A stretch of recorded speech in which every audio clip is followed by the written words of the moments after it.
All righty, welcome to the July 2022 meeting of the Beaver Dam Lake Resident Advisory Board. We are happy you are here. All righty, let's call to order at 7:07. All righty, start with quick roll call of the board that's here. Please remember to mute yourself and include your first and last name if you possibly can. I know it's a little hard on the phone. It looks like folks are doing a pretty good job of it. I'm Erica Dahl, I'm the board chair, and here in the building we have Fallon, Walter Close. Fred Widman. Lawrence Weinberg. and Kevin Boyle is on his iPhone right now, so I won't ask him to unmute, but I know he's there. And Chris Dunn, who is joining us via Zoom. So welcome. All righty, let's start with the pledge, if that's okay. Allegiance to the flag of the United States of America and to the republic for which it stands, one nation under God, indivisible, with liberty and justice for all. All right, thank you. All righty, I have a motion to adopt the agenda. Yes, I did. Second, Yes. in favor. Aye. All righty. So let's jump in with some administrative items. Tom Lark, our maintenance gentleman, has been on medical leave. He's okay, but he's out a little bit longer than he expected. So I just wanted to give a huge shout out to a neighbor to the community building, Bart. He has been fantastic. He's been helping us clear the trash and some other basic maintenance things around just as a volunteer. So thank you, Bart, for everything that you're doing during this unexpectedly long time. Tom was not expected to be out quite this long, but because he is, we have contacted DPW to request another county employee to come assist us with some projects in the meantime. And we'll talk about what some of those are, and we are awaiting approval for this. So stay tuned. We hope Tom gets well and comes back to us, which is projected at the end of August. Thank you, Bart. Thank you, Bart. Great job, Bart. Thank you. All righty. And any other administrative items from the board? Okay. The dam update. The dam update from the county, from Travis, who's the deputy commissioner. There's nothing new on the dam. They're going to put through the contract for LLO inspections, which will happen in the fall. Wally, do you have anything specific or further on that? No, it was, we all reported out on that last one, so I'm not gonna repeat it. Okay, so check out the recording of the YouTube video from last month for more information on that. And LLO stands for low level output. It's a 24-inch and an 18-inch, 24-inch specific outlet from the dam. It has a finite crack in the bottom of it. Okay, so we talked a lot about this. I think we showed some photos of it in a previous meeting. So just if you're interested, you can go back to those meetings. And we're waiting further inspections on that as scheduled. Okay, let's chat permits. So I know I'm putting you guys on the spot and I apologize for that, but you guys had a permit event tonight. We're gonna talk about trespassing as an issue in a minute, but let's stick strictly to permitting right now. You guys had a permitting event tonight in person, 5:30 to 6:30, and it went all the way till 7. There was a long line. How many permits did you guys issue? I don't know. You don't know? Lots. It was an hour and a half. Solid. Ballpark it for me. I would say, What do you think, Fred? go ahead, Robert. 100?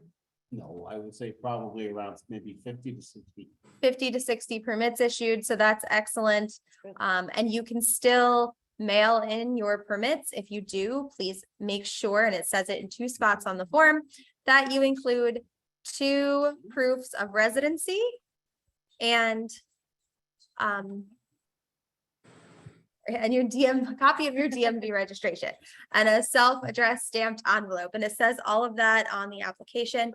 You can find applications on the Orange County Beaver Dam Lake website. I posted in the signature. If you opened this email to get to this meeting, you have the link already. Use it, please. There's also hard copies in the info box right outside the door. And if I can add one thing, which I say every month, that the one thing that's generally forgotten is any vehicle that you want a permit for needs to have a copy of the DMV registration. That way we know it's registered you and not your uncle in Canada. Alrighty. Larry, do you want to talk about the status of the boat project? Okay, so very briefly, again, we've mentioned that Tom has been out. He is our maintenance man. I did coordinate with Tom a few times before he has gone out on his leave. We did coordinate yesterday again, and he should be back sometime mid to the end of August. So here's where we're at briefly. We've identified about 12 to 15 vessels or vehicles or whatever you want to call them that are no longer worthy to be on the water, and they are considered abandoned. Our plan is to tow those up to a specific area and have the county come and pick them up as refuse or discard them. There are approximately 20 to 30 unregistered boats. And again, as we're going to talk about, it's really important that if you have something down here and you want to have the luxury of leaving it at a reserve, you must register the boats. We don't want anybody's boat that they want to use and they want to store in the reserve. We don't want to get rid of it by mistake. So please, I know it's a real touchy issue. We had a great event tonight to register. We have about 20 to 30 identified boats that are not stickered. So you have to get that done, please, by the end of the month. If you're having a challenge, again, we're happy to help you with the process. The paperwork is out on the outside of the door. Again, we're going to be, by the end of August, we're going to be taking official action. Okay. Thank you. And just to clarify, Larry, though, also, you identify there's 20 to 30 boats on the reserves that are not registered. Okay, but also even if you keep the boat at your house or kayak or whatever at your house, you still have to have it registered also, not just the ones on the reserves. To put it on the lake, it has to be registered. And after the week that we've had, the month that we've had, you're going to want it registered because we have had a rash of stolen and borrowed and relocated boats on the lake, particularly from reserves 2 and reserve 8. I know of 4 missing kayaks and canoes right now. So both police from New Windsor and Cornwall are involved in investigating. In the past, just this week, we know of at least 1 canoe, 1 adult kayak, and 1 children's kayak that have been stolen. In the cases of the kayaks, the locks were actually cut on reserve 2, leading police to suspect they were taken out of the lake area. For this reason, especially police from both departments will be enforcing trespassing rules. 2 board members spent time with officers from both departments this week, providing insight and training on some of the local laws, reviewing signage. I've been advised that approximately 25 tickets have been issued to trespassers this summer already. I have been advised that many of these non-permit having cars were our own residents that had to be kind of put through some logistical things in order to get out of those tickets or deal with whatever the consequences of those tickets are. I don't mean to sound crass. I no longer care. I hope they ticket every unstickered car at every reserve in Beaver Dam Lake at this point, because we've had plenty of opportunity to get those stickers done on both the boats and the cars. So get your stickers and avoid the hassle. Also, it's embarrassing to call me and tell me your boat got stolen. I'm supposed to help you look for it and you don't have a sticker for it, so I can't identify it. We've had 2 separate folks who had their stuff stolen this week. One was permitted and it was actually dropped off somewhere else in the lake. We were able to identify it by the sticker, return it to the owner. Right. And in the other case, they were able to give the police some information about their state registration because it was due on the forms. So it's really, really helpful for you to have your stuff permitted so you can avoid the hassle of it.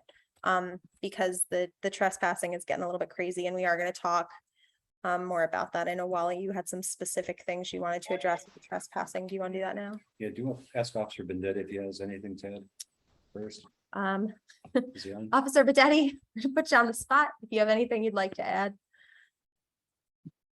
Or if you're just dropping in to listen tonight, it's okay if you are.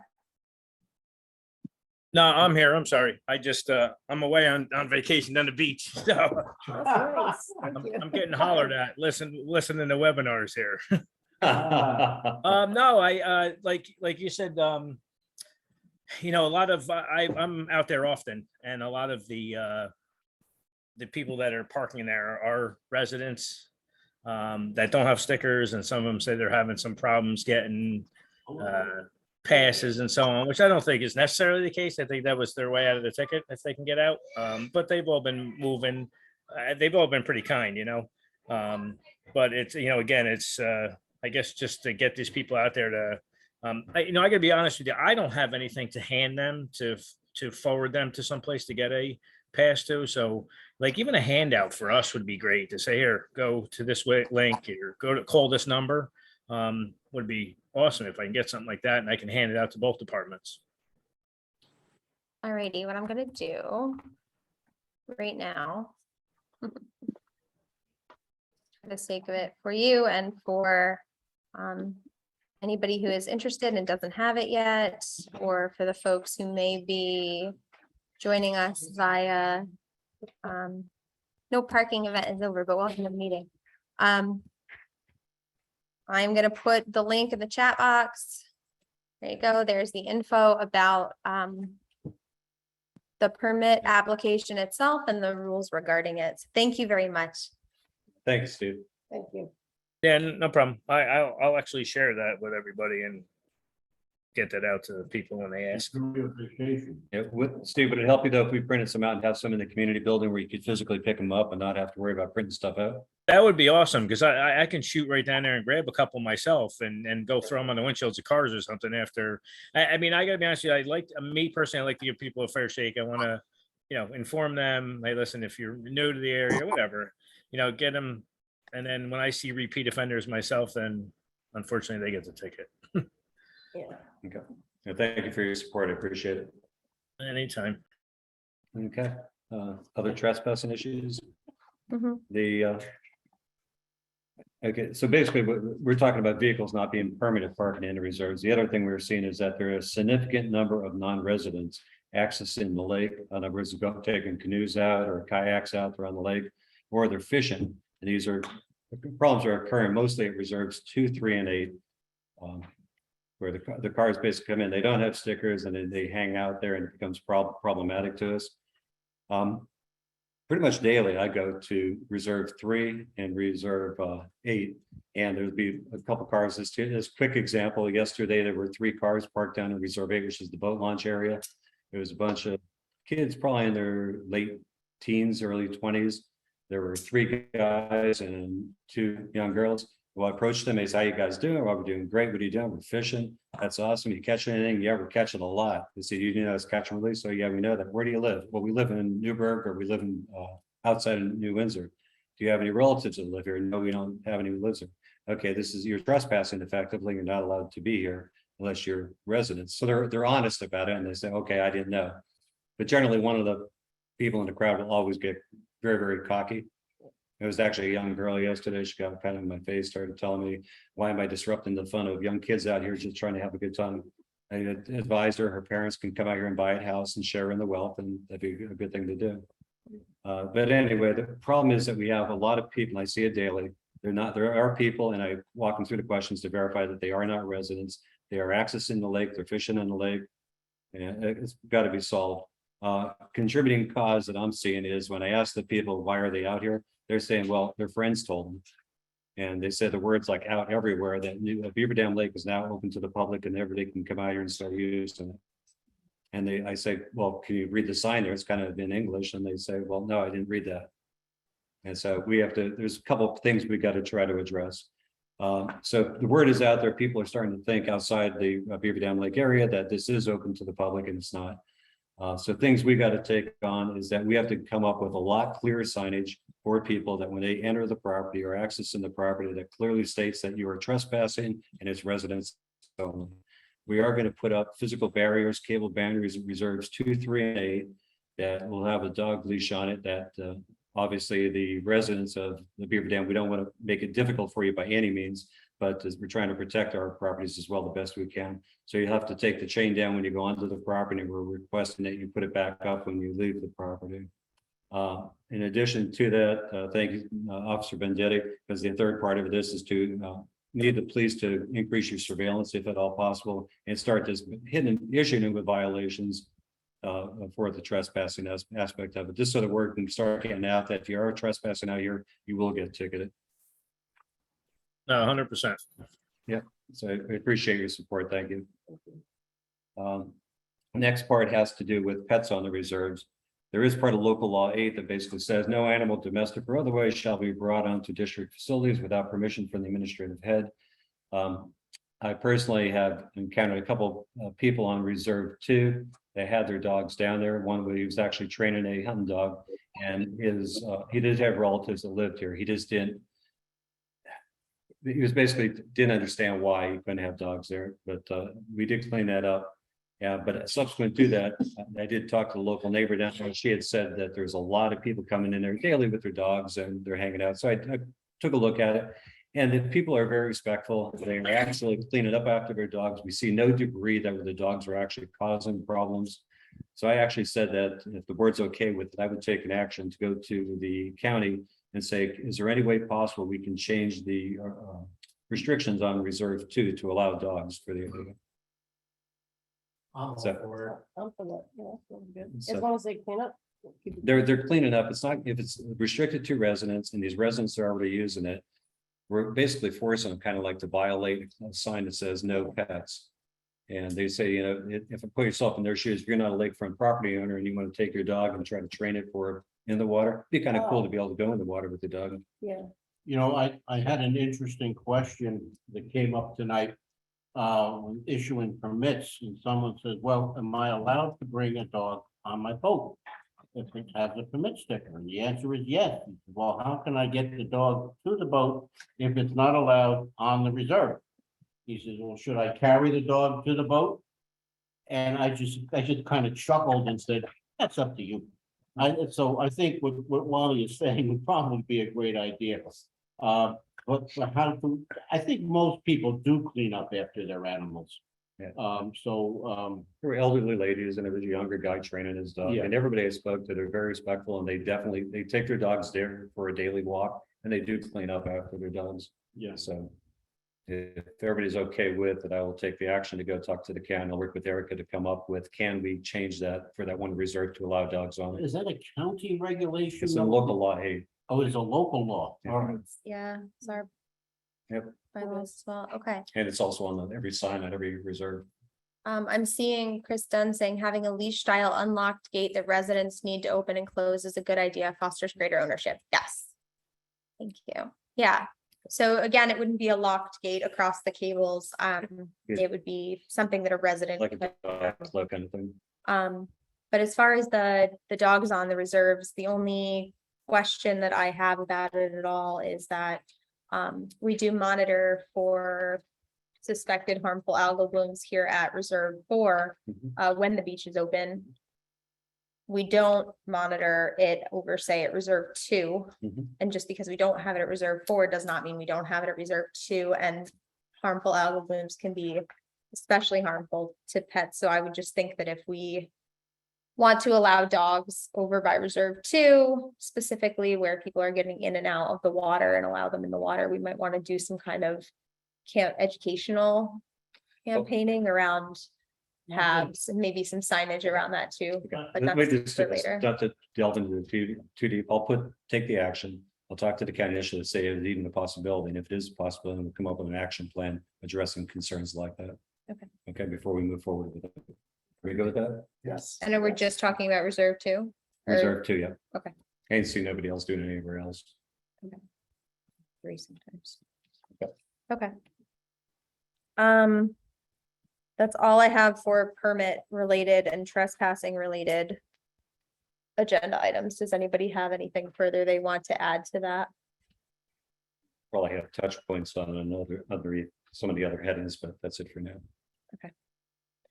All right, beach update. So, beach update, swim area update. So currently we have 5 lifeguards. We are fully staffed, very excited about that. And one will be starting with us just this week. So that will bring our total to 5. The water quality has been excellent this year. We've had 2 closures that we have done out of an abundance of caution. And Department of Health, we invited them out in both instances. We sent a lot of photos to them. And they allowed us to open with no follow-up testing. So that's been great. We had an unannounced visit on July 22nd, which resulted in no findings at all. That's when the Department of Health comes and evaluates some public health aspects of our beach and some water quality aspects of our beach. And they give us kind of a report card where they might have a finding. And we had no findings at all, which is great. That's an A+. And our lifeguard London was on staff at that time. Lifeguards have worked to install a swim lane for those interested in using it. We're working to rotate it. Right now, it runs along the short side of the swim area, but we're looking to rotate it so it does run along the longer side of the swim area. After some resident feedback, we're adding some buoys so that it increases some visibility. So if you're interested in using the swim lanes, one exists right now, but stay tuned for some upgrades to it because we noticed a few adults coming down to swim laps, which is great. Kayaks and boats at the swim area. The Department of Health regulation states that you can't have boats near the swim area. So please, at this moment, do not plan to kayak over. Reserve 3 is a walkable distance if you'd like that option. Our lifeguards are going to be enforcing that. So if you have any issue with what the lifeguards are enforcing, be it that rule or anything else, please don't pick a fight with our lifeguards. You can write to me and pick a fight with me, and we can chat a little bit more about whatever your question is. Did you have anything? I know you wanted to touch on that, or? No, the other thing I would add relative to the beach is I think we already spoke about it offline, is that some of the equipment is starting to age. So for example, the umbrellas for the lifeguards are starting to become quite dilapidated where they're having to repair them every morning before they could actually use them. What would it take to actually get some money to replace umbrellas? We actually budgeted for umbrellas when we chatted about Okay. a little bit. So it's in the draft budget that we're going to look at tonight. So umbrellas are in there. What's not in there at the moment is the floating mats. So I know we've talked about potentially looking at mats. You know, the floating mats also are starting to age. They're used daily. They're very aggressively used, and they're starting to age and require repairs periodically. So residents and some board members' husbands actually helping out to do the repairs. But just to keep them usable, but we always got to look at from a safety perspective, make sure that they are safe to use, and if they are, then we'll continue using them. If not, we might get to a point where we have to replace them. Thank you. Reminder that we have cameras on Reserve 4, both inside and outside of the building. Reserve 4 is the swim beach area, so it is for purposes of safety. Any unwanted behavior is easily recorded and reported. So we had some bathroom vandalism and some things like that have happened here this season, and we were able to kind of go back and look at our cameras and identify. So don't think that just know you're being seen at Reserve 4, please, and maintain safety and respect for the shared space that we have. Anything to add on that? No. Beach wise, just Wait. just really briefly on the beach, guys. I mean, if you're a lakefront property owner and maybe you have a little bit of debris, a little bit of junk around your property, and you say, hey, I would swim in that for a second. Trust me, come down to the beach, check it out, because you're missing out. We have a great staff. This year, I'm telling you, I've never seen it any better as far as water quality goes. We need people to come down and enjoy this. If you're not showing up, you're really missing the boat. I'm only telling you this because we invest in a lot of time and energies to make it be absolutely an optimal really, really great. Come on down. Thanks, Larry. I've been to the beach 6 times. It's fantastic. But if you're missing the boat, it's because you didn't register it. Chaotic down here, guys. Did you talk about the bathroom being trashed? I did not talk about the bathroom being trashed at all. So, the bathroom was destroyed by, two little girls. And their car was not permitted. So it's hard to, the car was not permitted. And, I know who they are, what they look like. I am waiting for them to come back down to the beach so we can have a conversation about it. But short of, Yeah, it was verified on camera. it was verified on camera, but short of me, posting 2 12-year-old girls in bathing suits, it's hard to identify Yeah, I them. understand. That's So- type of right of privacy, but it's just upsetting that residents, and I would say they are residents, I don't even know that. The 2 kids actually came in and just did what they did, and Eric spent probably 2.5 to 3 hours that night having to clear toilet paper stuck to the walls, the ceilings, and everywhere inside the girls' bathroom, which is unacceptable. So if you're at all concerned about your kiddos coming in the building alone, please come in with them. The other thing to know is this building is under surveillance, so don't change your children or yourself in the general room. Actually go into the bathrooms to change. Reviewing the cameras to try and figure out what went on in the bathroom. We realized that people were changing in the general building, so please refrain from doing that. And changing your children. Thank you. All right. But the beach has been beautiful this year. We've had highly successful. We've had up to 50 people here at a time so far this year. Even with 2 lifeguards on, they've been surprised at how busy it is. So thank you for coming and using the beach and taking advantage of it. We're having a great time. So keep coming. We're gonna be open. We're 11 to 7 every day unless otherwise noted. If we're closing for weather or anything like that, I do send it out via email. And I do post it on the Residents of Beaver Dam Facebook page if you follow that also. So 11 to 7 every day. All right, moving on to lake health. Okay, from a lake health perspective, like Erica said, the lake water quality has been very good to excellent over the last 30 days. We did July air temperatures and water temperatures have been extremely high, getting very, very warm, which becomes the perfect opportunities for algae blooms. The warmer the temperature gets, the more opportunities you're going to have for algae blooms. We expect to see them. The beach has been able to be maintained open basically through aggressive management with Pond and Lake Connection, who is our lake management company that does our treatments for us. They're incredibly responsive. We've got quick turnarounds. We send in pictures daily, say, hey, what do you think? And from there, we make determinations through collaboration. Do we need to do any treatments or do we need to take any other actions? So they've been very, very helpful. Like Eric had touched on, the beach was closed twice out of abundance of caution because of a potential have. You don't have a have until you test for it. So it's always a potential until you really verify it. But so we got the Department of Health, who has also been incredibly supportive of us. They immediately come out, they do a site visit and they give quick clearance, say, no, we have nothing to worry about. So the beach gets reopened. Like Larry had said, the water temperature inside the lake, which also works good and bad for swimming purposes, is awesome. It was about 85.6 today. This morning at 8 o'clock in the morning, it was 84. So you're holding the mid 80s on surface temperature in the swim area. Incredibly warm water, which also supports algae growth, but we have not, the algae has been incredibly, knock on wood if I had any, under control, very good at this point. Pond and Lake Connection. They, like I said, they're our lake management company this year. When we notify them, they actually come out and they do site visits. They just don't rely just on the pictures or phone calls. They actually come out and do it. And they're very responsive, like I said. So kudos to Pond and Lake Connection. They take care of all the notifications with the DEC, and they also tell us if we have any legal actions associated with they would be doing relative treatments that are excellently following through.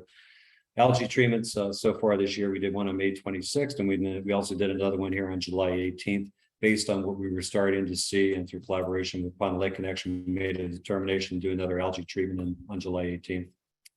Herbicide treatments, based on a preliminary investigation, the water milfoil was the big one, and along with the curly leaf pondweed. We use a chemical called Natik, which we treated on June 15th initially.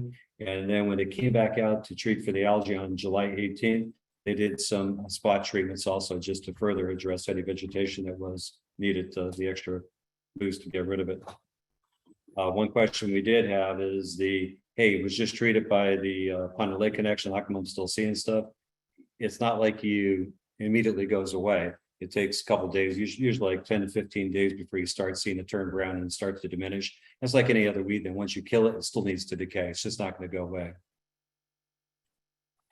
And that is that. I do see a question. Is there any action a lakefront property owner can do to maintain quality water on their lakefront? I can speak to the beach area. One of the things that occasionally happens is the fibrous algae, affectionately known as seaweed, by the kids that come swim at the beach. It can get tall, especially when it gets hot quick. And what can happen in that case is that it can catch kind of everything that's floating by. So one of the things that we do aggressively at the beach, and we ask for our lifeguards to help do, is rake it. And one of the tools that really works well for that is a sand rake. I know that it's a little bit labor intensive. Certainly know that it's a little labor intensive. We have found that a way to dry it out is to put it into laundry baskets as you rake it in.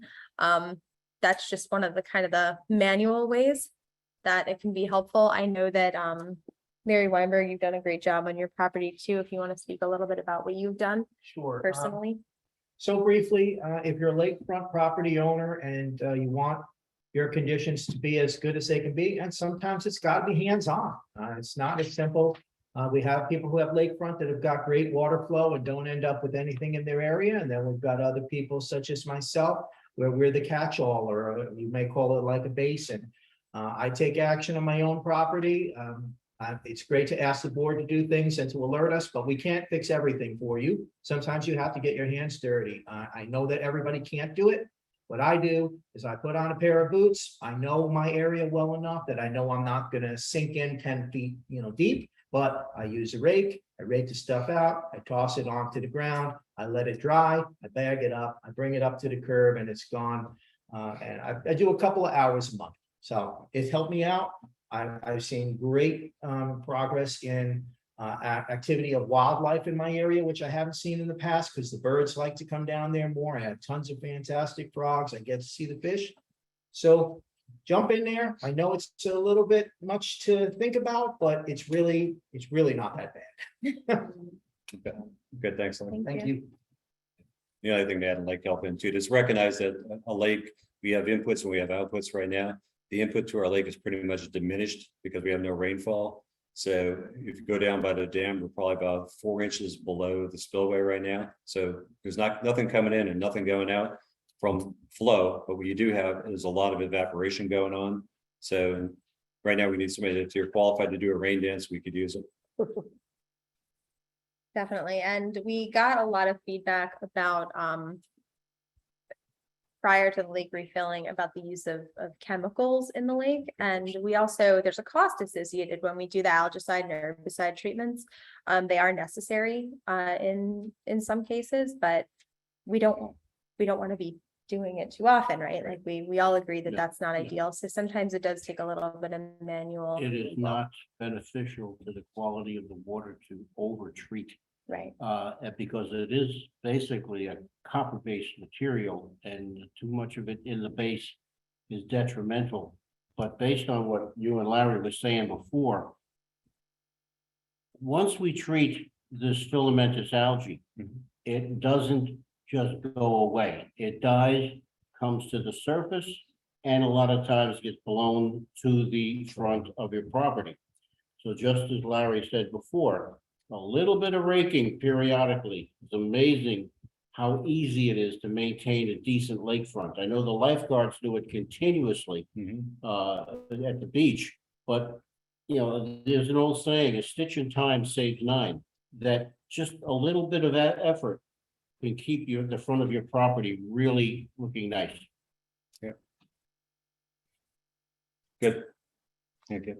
I think that was it on Lake Health. Do you want to talk about what you've done for fish restocking, and then we'll circle back to sea slap? Absolutely. So relative to the fishery stocking, which is good and bad, The people that are fishing the lake are saying that they're having a great time, just catching some of the biggest fish that they've seen in a long time. This is from fishermen on Beaver Dam Lake that have been doing this for many years. So it's good to hear that part. The bad part is the word's out in around the surrounding communities that are not part of Beaver Dam. So they feel they'll come out here and partake in that fishing. That's something we have to get control of, which we talked about earlier. Relative to stocking, the last thing we did was the 700 pounds of fathead minnows, which I think equated to about 123,000 minnows that we put in on June 23rd. That was part of the fishery stocking plan, so that's now complete. The next step, which we talked about before, will occur in the September timeframe to get some yellow perch put back in. We're going to be put in about 200 6 to 8 inch yellow perch. Because the minnow population seems to be pretty strong right now, we'll talk to the hatchery to say, do we still need to put any more minnows in? If we have a strong enough food supply for the fish the way it is, we're not going to do that part. We'll save the money. If we need to put it in, we're currently budgeted to put in the 500 pounds of fathead minnows also in the fall. Kids are catching them in their hands on swim mat. I see that. Yeah. But somebody had a whole cup full out here earlier. We need to reinforce maintain the catch and release for the purpose of the catch and release is multifaceted. Right now, you got the PFAS skips coming into the lake. We don't know how long it's going to be around for. Right now, that is still a detriment to the lake, which could get into the fish. And for the purpose of trying to grow the fish population back to where it needs to be, we need to strongly support catch and release of the fish. There's some great sized bass that people are catching, 2 pound, 3 pound largemouth bass. But you got to release them because the bass that you're catching, if you keep it, could be holding a lot of eggs inside it. That could actually help for the procreation of the other fish downstream or down in the future. Is there any way that we can help? I don't know, I'm a novice fisherman, but to have people understand about the debarbing your hooks and education, especially of the younger kids, how to protect any fish they catch. In fact, I saw one person, and yes, it was just a sunny, but like he said, oh yeah, we throw them back, and he literally threw the thing back in the water. And I was saying, I hope you don't do that with a bass, because you might as well just kill it if you're going to do that. I can send out some YouTube videos on how that works. Debarb your hooks. Yeah, the trespassers that were up at Reserve 8, I saw that with the girl. She caught it, and it was this massive hook that was a treble hook. It had the barbs on it and everything. And she goes, okay, now what do I do? Yeah. And it's good. Well, first, don't fish here. Second, for the barbs that we do, basically take pliers and scrimp the barbs, and don't use a treble hook. You do not need treble hooks in this lake. This a single hook is fine. And with the single hook and the barb off, the hook comes out real easily. Because you don't want to be damaging, injuring the fish. And that is it. I'm not going to overkill it with the non-residents. Okay, just an update on the invasive species grant. Update from the county. The grant extension is still pending in the portal. So we should have more information about that shortly, but right now, the portal is how you communicate about the grant to the DEC, and right now it's pending. We've requested an extension. Do we want to circle back around to C-SLAP, Fred? Okay. All right, we finally received our report from our 2021 sampling. But before I do that, I just want to emphasize that if anybody is interested in becoming part of the C-SLAP crew, there's nothing we can do until next year for the training. And then when NICE-FOLA comes around, they do, and they're the only ones that can do training for the C-SLAP. So we will stay in touch when that comes around again, probably next May. And we'll see who's interested in going up and becoming certified to do the C-SLAP sampling. C-SLAP stands for Citizens Statewide League Assessment Program. Thank you. And how many people do we have qualified right now? Right now, Larry, myself, Molly, and also Kevin. Okay. And Dave Miskovic and I got certified last year. Oh, you actually, because you are on the list. Okay, so come on out on the boat then. And it's purely a volunteer effort. And kudos to Molly and Fred and to Kevin, who's been doing this for years. But to Fred's point, we need more bench strength. So it's a volunteer thing. It's actually kind of fun to get to go on the boat, and it's pretty simplistic, well attended, and They'll train you on what you gotta do. Yeah, it's so simple, I can do it. So it's just really, it's nothing to be concerned about. Take the water samples for Ramsey Water Department, There you go. so like a little bit of. Yeah. Okay. I think we gotta hand this volunteer. Okay, well, as I said, we finally got the data in. And sort of as we expected, they did see a slight improvement over previous years with the quality of the water because last year was all new water. However, to give a summary, and I've given copies to all the board members, we're still considered what's known as a eutrophic lake, which means that we're highly prone to productive growth of algae and invasive terrestrial, aqueous weeds. Our phosphorus levels are still very high, and the nutrient level, unfortunately, and the phosphorus are very high. As compared to other lakes, we are still higher than most when it comes to the nutrients in the lake. And one of the reasons for that is because we are not a spring fed lake. It's mostly streams. And these streams come from everywhere. Chris Dunn and myself recently had a tour of the watershed. And it's amazing where some of the streams run through, all the way from Stewart Airport. And we have to look into the sampling of those streams, but bottom line with NISFOLA and CSLAP is based on all of the data we've received, that we finally got the report back. We are better than we have been in the past, but still worse than most lakes in the area. We have very high nutrient content and we're very prone to algae buildup. So basically, until we get approval from the state to do some type of phosphorus locking mechanism, I hate to say we're fighting a losing battle, but the main thing is for the residents to know, don't make the thing worse by vegetation going into the lake, or to allow a lot of their stormwater to run unabated into the lake, because that just brings nutrients right into it. Lawn fertilizer. And then the lawn fertilizer, because actually most of your professional people now do not have phosphorus in their fertilizers. But you can still get phosphorus loaded Absolutely. fertilizer. So all I can say is, yes, we are better than we have been in the past, but it's still not as good as it should be. And all of the board members have a report on all of the data that's come back from CSLAP.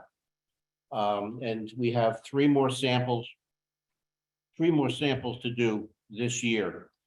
And then when that data comes in, probably this time next year, we will reveal that information also.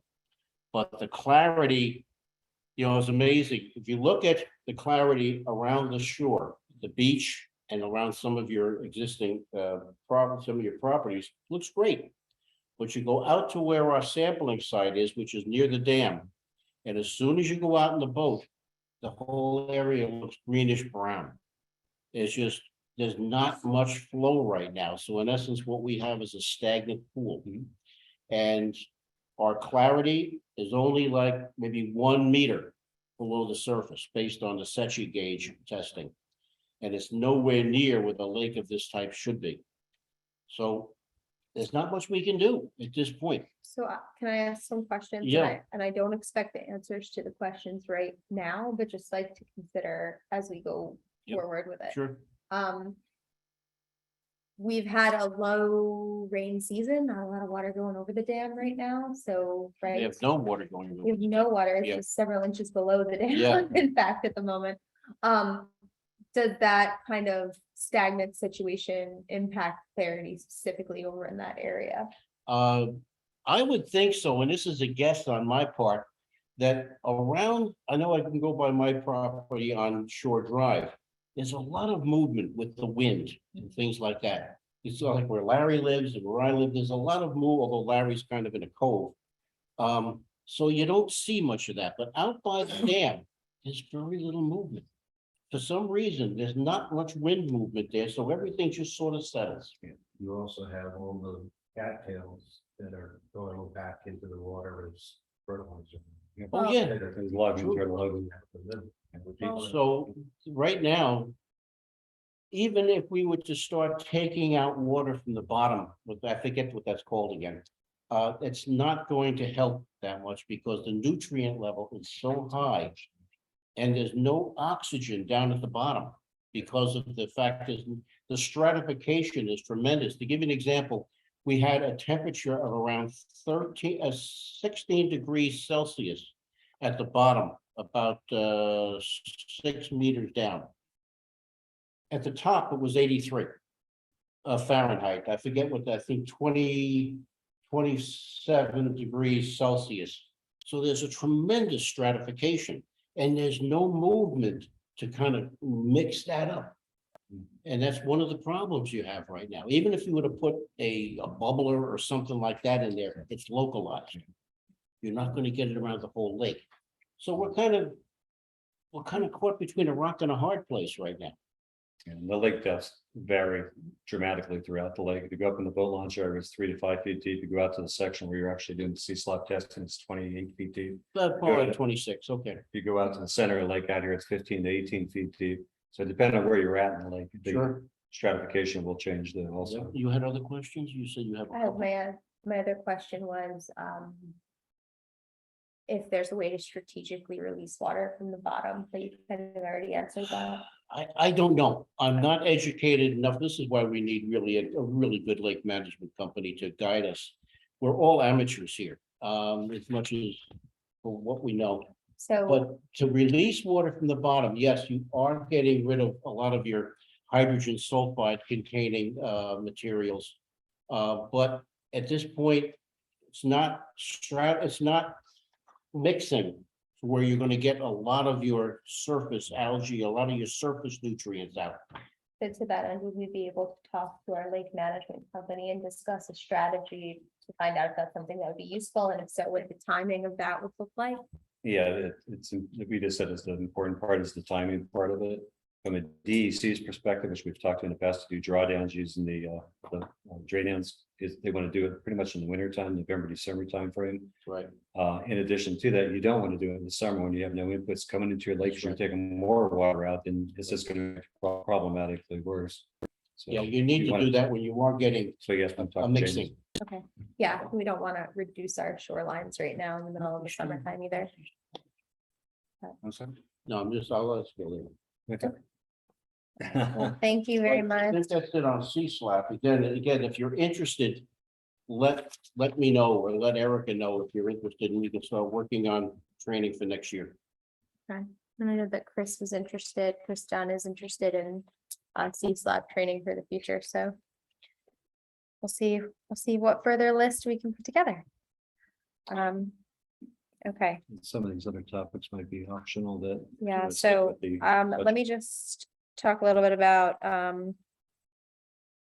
let's see, we talked about Prism the last time, sewer and municipality updates. Chris, I know you're feeling a little under the weather. If it's okay with you, could you send me something, a written update, and we can provide it out via email or share it in the show notes? Is that okay? Yeah, that's done. Yes, that's fine. Okay, great, thank you. And Bloom Optics, so that's the company. If you don't have his like backstory about that, please go watch the last meeting about it. It's the AI app that we're using to identify what types of algae are in our lake. We did have an initial training that we participated in on July 6th, where we learned how to do it. If you missed it and you're interested, that's okay. We're going to meet again on August 3rd at 1 o'clock and decide a regular schedule going forward. So if you can't make that meeting, because it is in the middle of the day, we're going to schedule one in the evening again too, and on the weekends. So fear not, you'll learn how to use the super awesome microscope that can identify or can take pictures of our algae so that you can send it and have it be identified. So we can learn more about exactly what's present in our lake, the quantity in which it is present. So that's August 3rd at 1 o'clock. Again, I'll send that out to those who expressed interest via email. Proposed Penning's plans, Larry Weinberg. Okay, so for the sake of not making the meeting too long, so we have other very important things to talk about. I pulled the notes from the Cornwall Town Planning Board for June 6th. There was no July meeting. They're going to be meeting again on August 1st. So let me just start and say, I got some information from the people in the planning board. They said that they are getting letters and they appreciate that, but the most effective way that you can help and rate your opinion through to the planning board is to show up at a meeting and speak. Now, with that said, it is not open to public hearing yet. So you can go, you can be part and see what's happening regarding this project on August 1st at 7 p.m. at Cornwall Town Hall, but is not open to public hearing yet. The reason I explain again, your letters, they get filed into their system, but nobody's going back and reviewing those letters again. So if you have something really relevant, stay tuned and in tune with that. All of you, they didn't give me a determination of the date of when it will go to public hearing. They're not ready for that yet. But as I glanced through the notes, it is evident that they do recognize that there is a potential issue with the traffic. They do know about the sewer system issue, and the town of New Windsor has shot them down on that, said that they don't want them in the Beaver Dam Lake sewer system. So that is something that is in paper here that is being worked on. There are many other little tidbits and great things and bits of information, but the project is pushing ahead. Again, the way you can do the most is to stay in touch with the Cornwall Town Planning Board. You go to the meeting on the 1st. I won't be able to go. I do have a prior commitment. And again, plan on trying to go and speak in person. They told me that is absolutely the most effective way to get your point across. Can we speak, or do we have to just sit there and listen? Currently, it is not open to public Right. hearing. So currently you can go and you can be part of the meeting and see and hear everything. Or you can go online to the Cornwall Town Planning Board and pull the notes and read them, which I did. I printed out the specific information. There's a lot more to go through, but again, due to a shortness of time, I'm not going to give you the specifics. They are aware about all of their concerns. We just have to stay diligent and keep on it. Okay. I would tend to think that one of the best things we can do is nothing more intimidating than a lot of residents just sitting there staring at them.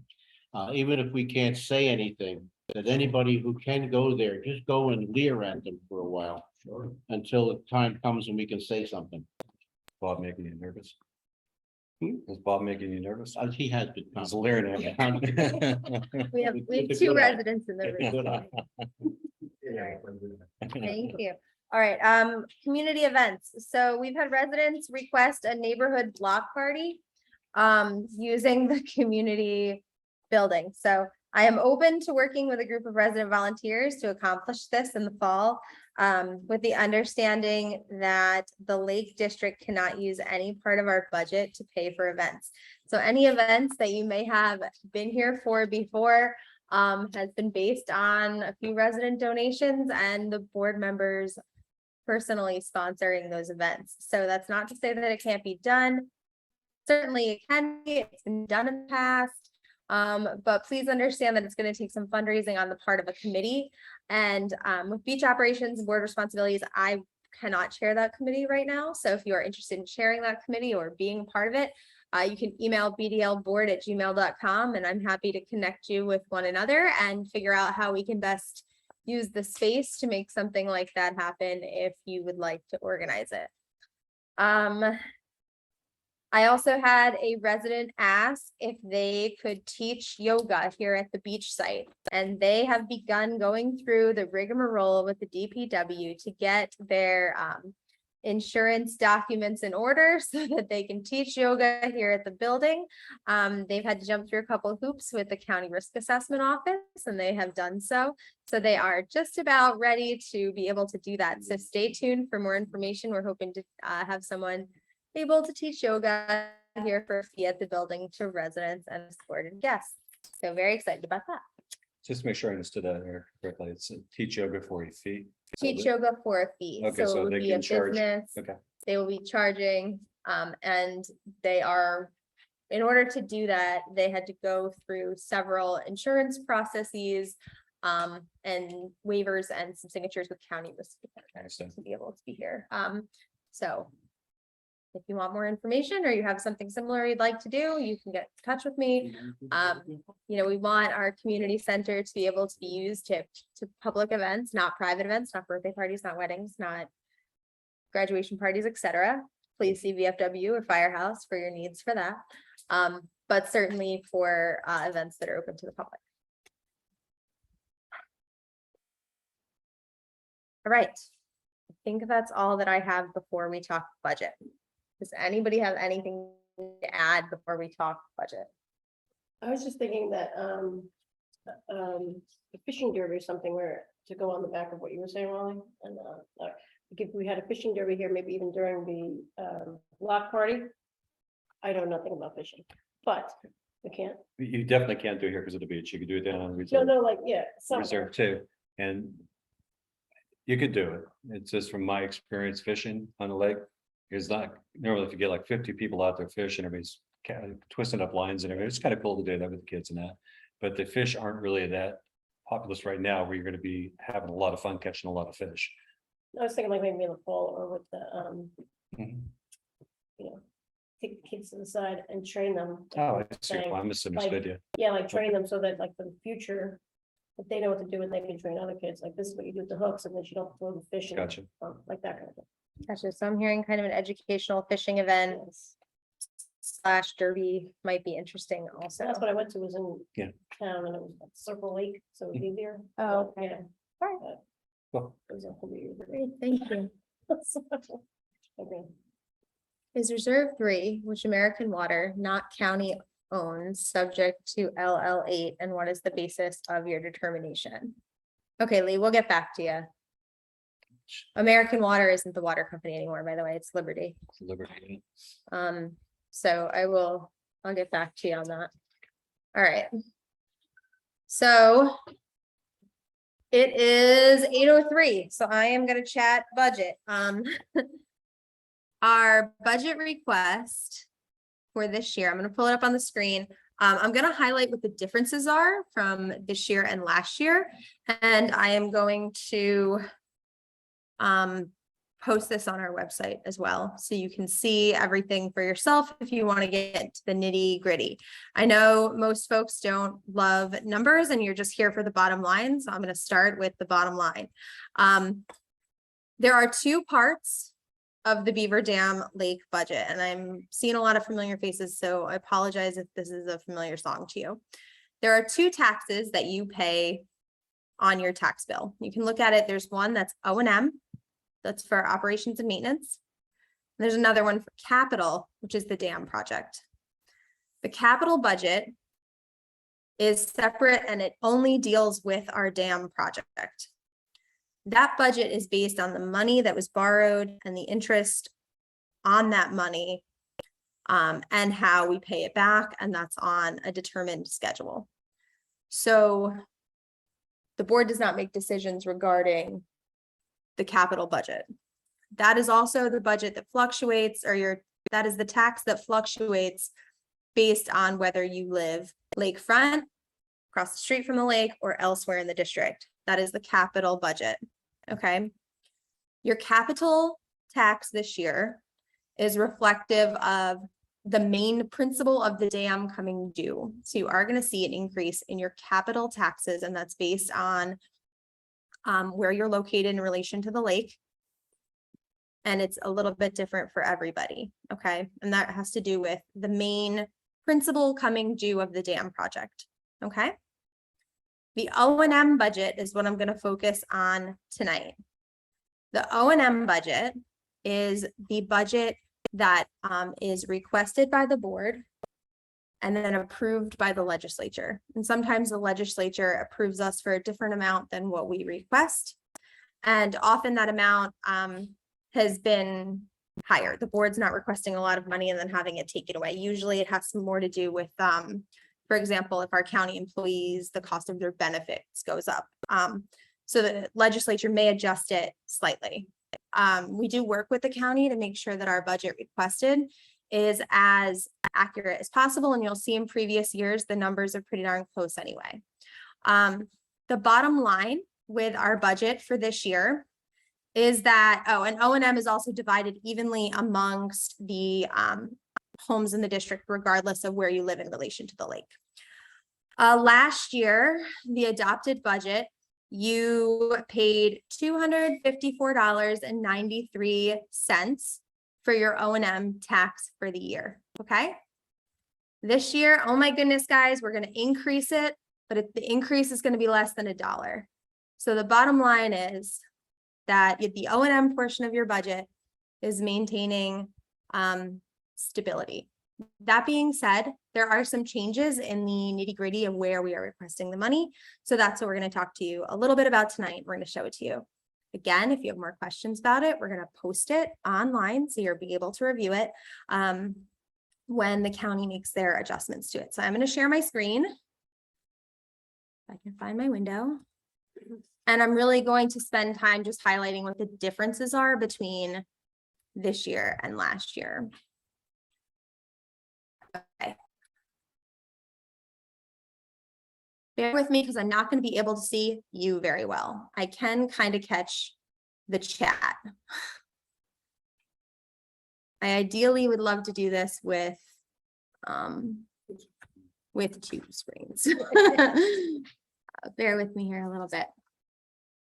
Okay. All right. So what you're seeing in front of you is what our actuals were for the year 2021 in column R there, okay? What we actually spent. You're going to see what we requested in 2022. We're going to see what the county adopted in 2022, okay? And we don't have the actuals for this year because we're still in the middle of it. So again, I'm just going to highlight what some of the differences are. We changed last year. We had intended to hire a outside company to hire and manage our lifeguards. We put it out for request for bid. We put it out in April. We were told it was too late. We tried to connect them with our lifeguards. It became obvious that they were going to pay our lifeguards significantly less than we do, so that our lifeguards last year would be taking a pay cut to work the same job that they did last year. So we decided to just manage them ourselves this year. In a perfect world, we would really like a management company to do that, so it's not up to volunteers to manage a lifeguard staff. So we will continue to just move that down from personnel to contractual expenses. So that was a shift that we made last year that we will continue to do this year. If we have to switch it back and we don't get a company to run it, we have the option of doing that as we did this year again.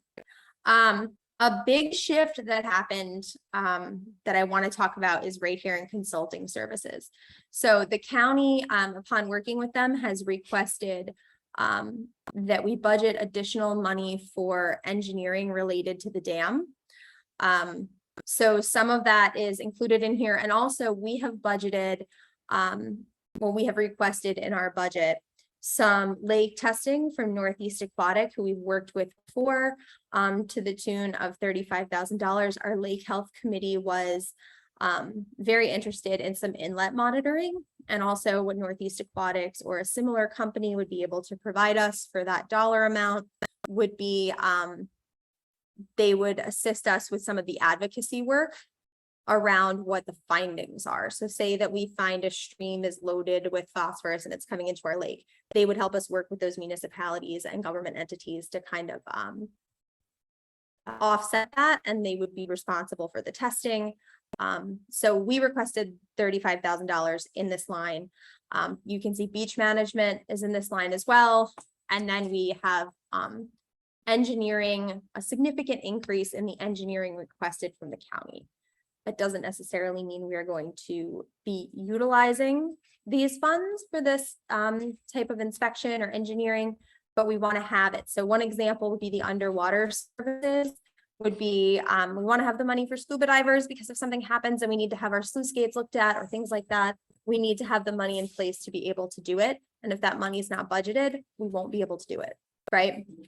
So even with this pretty steep increase from the county, which we definitely pushed back on, as a board, your taxes will remain what they are. Oh, no. Oh, and I'm sorry, yes. So scrolled too fast. So what we also requested as a board is we want to see all invoices billed to this account code, this consultant services code. We really want to see all of the dam inspections and engineering outcomes related to this line item so we can assess it better in the future too. So we will be sent that quarterly so that we can discuss it and decide kind of how we want to go forward budgeting that specific line in the future since it was an increase. Let's see, everything else has pretty much remained stable, I believe, in this section. We did increase the amount of postage money that we wanted because we need stamps to send out parking permits. So we increased the postage fee.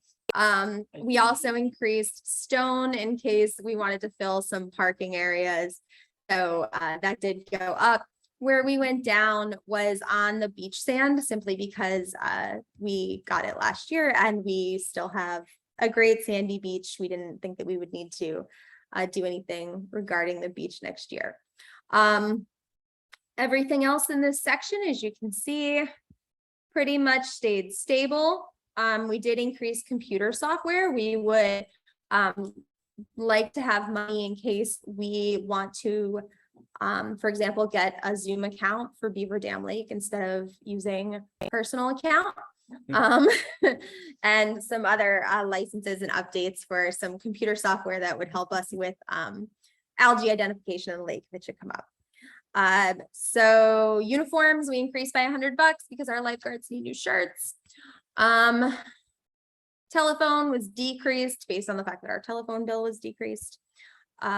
We decreased what's called specialty payments. And sometimes, guys, these things make no sense to lump together, but here we are. The sewer tax, election inspectors who we pay, and then fish restocking is considered to be under this specialty payments line. So we did leave some money in there in case we want to do some restocking next year, but we expect it not to be as significant. So we reduced it from the $15,650 to just about $6,700. Alrighty. Printing we kept the same. Maintenance contracts, I'm sorry, I didn't mean to breeze by that. Maintenance contracts, that's our lake management stuff. We kept that the same as what it was. As you can see, in 2021, we didn't have a lake yet. So that's why that number, the actual number, is so low. This year, we expect it to be higher considering we've done some algicide and herbicide treatments. We kept our building and grounds the same. Our taxes, that was the number given to us by the county based on the taxes of the properties that we have. Equipment, we did shift this equipment list this year. We didn't spend any money on equipment in 2021, and we haven't spent any money on equipment in 2022 just yet. That being said, that line used to be about $15,000. We had reduced it significantly and still didn't spend it because we were in a pandemic and we weren't using the properties as much. So now we are, and we want some equipment. And some of the equipment that we want is to replace those lifeguard umbrellas, potentially get some umbrella stands for the tables that we have here. We also want wagons that the water can drain through. When we remove the algae, we want rakes, a couple different types of new rakes that are very fancy so that we can get the algae out of the lake, not just at this reserve, but for volunteers who want to use those rakes on other reserves or strategic properties. And we even talked about potentially like a sign out procedure for some of those types of equipment that could help benefit the lake in general because of what we would pull out of it. So we also need a new vacuum for the building and some smaller items like that. And we talked about a small aerator for around the beach. So these are some of the equipment items that we want this year, so that subtotal did increase for equipment. Employee benefits, that is our county employee, and that brings us to the end of our O&M budget. So as you can see, the budget went up significantly, it went up over $100,000, right? How we are keeping the taxes stable is we can apply, stop sharing. We can apply surplus from previous years that we have not used. And because we didn't use a lot in a lot of the specific O&M budgets for 2020 and 2021, because we didn't have a lake and we were in the middle of the pandemic and we weren't using the reserves as much, we are able to use what exists in our surplus to offset the taxes this year, which we're doing to keep taxes stable. So we expect to have a surplus at the end of this year that we will be able to apply to next year. And one of the reasons that happens is because a lot of those things, for example, the lake treatments we put in case we need several of them, we don't use all of them, that extra money can be applied to the following year as part of surplus. But if we don't budget it in the first place, we don't have it to use it. So I hope that that makes sense to you. Again, I'm going to make this all public so you can go through it line by line if that's what you want to do and ask questions. Do we have questions amongst board members, comments amongst board members? Two small questions. First of all, great job getting through that. That was a very complicated thing to explain in a brief period of time. With the trespassing and issues we're having on the reserves, like now stealing the kayaks, is there any money in the budget or if we look into getting cameras put on the reserves? I do think we have money for office equipment such as cameras. Okay. I think It would have to be wireless, obviously. wireless trail cameras or something like that, but we do have money in the requested budget for those types of things. We'll look into that. And Fred had another good question with the microscope that you're currently using, Bloom Optics, Mhm. that was loaned to us for a year. Yep. We have the option of potentially buying it after a year. Do we have money for that? this Yes, year? we do. Okay. So that is in our equipment budget and it is listed under inventoried specialty equipment. So what that would be is, right now we have our microscope for free, so we can try it. And again, Wally said we have the option to purchase it. I've seen it listed everywhere from I think $1,100 to about $3,000. So we've budgeted on the higher end for it. But again, Department of Health and DEC is looking to be able to use these microscopes to hopefully identify HABs. There's someone's chat. To potentially be able to identify HABs and determine if we want to keep it or not in the future. One question, Erica. This is our proposed budget. And as we've seen in the past, the county can do almost anything they want with it. So as far as adding more administrative charges or legal fees or things like this. So when we say that the average homeowner should see less than $1 of increase, that's still dependent on what the county does with the final budget. Yes, but I will say that because I wanted to make sure we were prepared for exactly that, we worked with the county and they have informed the numbers that we put in. We didn't just simply request it. Thank you. Eric also challenged them on the fact that any money spent under that one line item, whatever that was, where they just want to like almost like carte blanche to go be able to do whatever they spend on like the dam. We want to be able to see what money's being charged against that line item to get better control. Now, another question, and I'm not sure if this is this is not capital, it would be O&M. Let's take a worst case scenario that all of a sudden something major happens with that 24-inch pipe. And God only knows what's going to have to be done. How would that affect things? I mean, what will all of a sudden that money come from? I know it's a kind of a left field kind of question. But it's something that conceivably could happen if all of a sudden that thing starts gushing. Okay, well, obviously, if you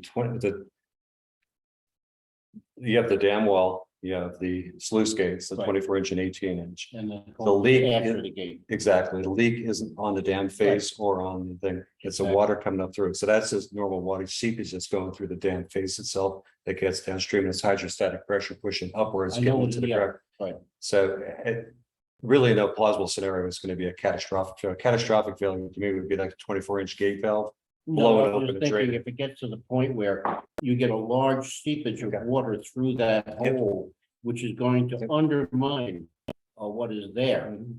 I'm not an engineer, but I could conceivably see something happening. Mhm. I know they're monitoring it and everything else, but I always like to figure worst case scenarios.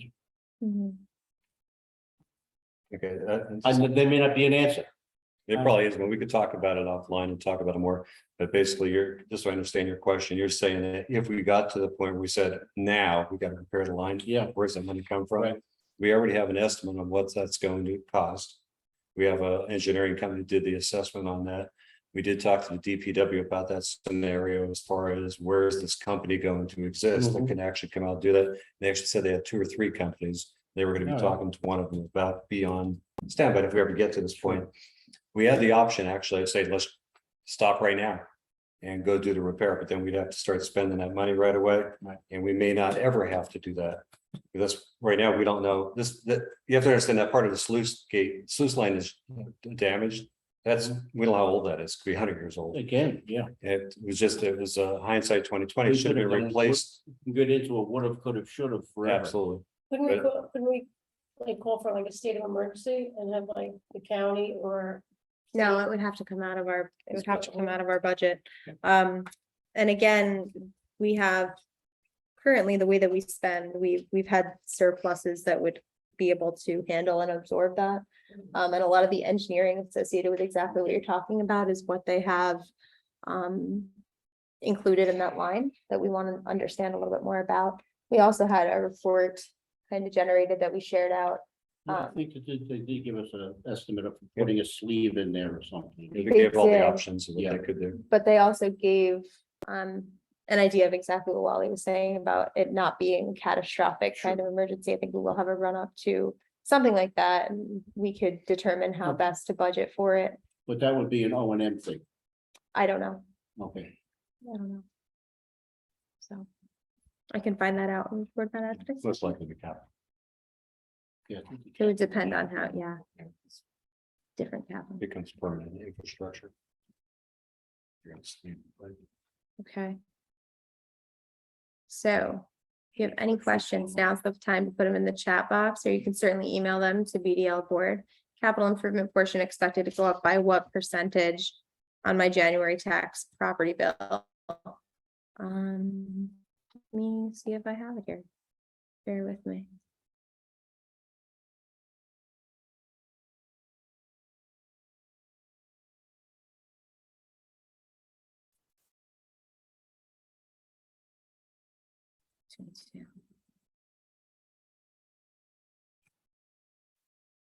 Trying to figure out what the per dwelling unit would actually be. Is Steve online? Yeah, he is, but this is still, bear with me. Have it. Cause it's different for that we don't have a per dwelling unit. I only have it for O&M. Leah, I will provide that to you. That's a good question. I apologize. I don't have it in front of me right now. But I know I do have it. Capital budget. Yeah, 1 second. I want to give you the right information. I don't want to say the wrong thing.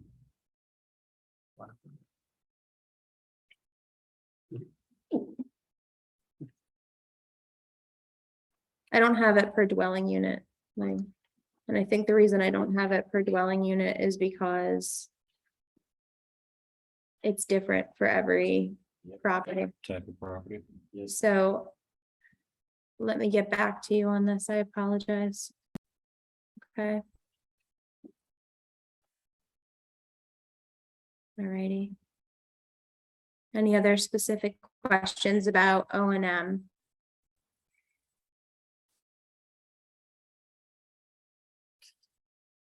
I know it's a lot. It was a lot to kind of absorb for all of us the first time we looked at it. All right. Seeing nothing and being an hour and 25 minutes into this meeting. Yep. Alrighty, so. Quick vote as the budget draft stands right now.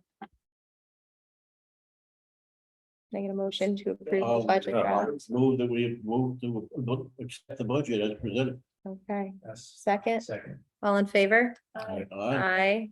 Chris, Kevin, Aye. thank you. Okay, Where's Kevin? and what did we lose, Is he Kevin? iPhone boil? Yeah.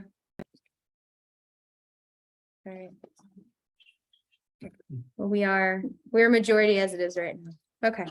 Aye, thank you. All right, so thank you guys very much. Any other resident comments, you can put them in the chat box now, or you can email bdlboard@gmail.com and I'm happy to answer you, Lee. I will get back to you on that answer. All right, And Officer Bendetti, thank you so much for joining. That actually helps us a lot to have you on these calls. Appreciate it. Anytime. thank you so much. Yeah, All right, motion to adjourn, I'll move. All in favor? All right. Aye. Aye. Have a good night, guys. Right.